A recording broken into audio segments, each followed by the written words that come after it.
یہ ایک حیرت انگیز بات ہے کہ کچھوے وہیں انڈے دینے آتے ہیں جہاں وہ آگ کھولتے ہیں۔ سائنسدانوں نے اب یہ معمہ حل کر لیا ہے۔ کچھووں کے ماہرین نے طویل وقت لگا کر یہ بات نوٹ کی ہے کہ جس ساحل پر کچھوے انڈوں میں سے باہر آتے ہیں انہی میں موجود مادائیں بالغ ہونے پر انڈے دینے کے لیے اسی ساحل کا رخ کرتی ہیں۔ تاہم اس کی سائنسی وجہ سامنے نہیں آ سکی تھی اور دریافت یہ ہوا ہے کہ اس کی وجہ زمینی مقناطیسی میدان ہے۔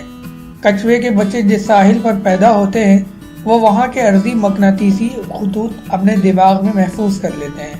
ایک نئی تحقیق سے معلوم ہوا کہ لوگر ہیڈ سمندری کچھوے کے ایک ہی ساحل پر جنم لینے والے بچے جینیاتی طور پر ایک دوسرے سے مماثلت رکھتے ہیں۔ امریکہ میں چیپل ہل میں واقع یونیورسٹی آف نارتھ کیرولینا میں حیاتیات کے پروفیسر کین لومین نے برسوں کے غور اور تحقیق کے بعد کہا ہے کہ لوگر ہیڈ کچھوے بحر اوقیانوس کے دو کناروں کے درمیان آتے اور جاتے رہتے ہیں اور یہ بہت دلچسپ جاندار ہیں۔ ان میں سے جو کچھوا جس ساحل پر پیدا ہوتا ہے وہ وہیں لوٹ کر آتا ہے یا پھر اسی ساحل پر جاتا ہے جس کا مقناطیسی میدان اس سے مشابہ ہوتا ہے۔ تحقیق کی تفصیلات کرنٹ بائیولوجی نامی جریدے میں شائع ہوئی ہے جن سے ان نایاب کچھووں کے تحفظ میں بھی مدد ملے گی۔ تحقیق کے مطابق مقناطیسی میدان انہی کچھووں میں جینیاتی یکسانیت کی وجہ بنتا ہے، خواہ ساحل کیسے ہی ہوں اور ان کی دیگر تفصیلات کتنی ہی مختلف کیوں نہ ہوں۔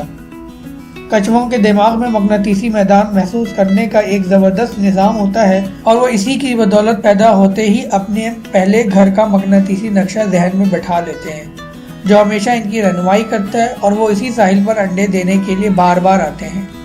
گویا ہم کہہ سکتے ہیں کہ ارضی مقناطیسی میدان ان جانوروں میں قدرتی جی پی ایس کا کام کرتا ہے۔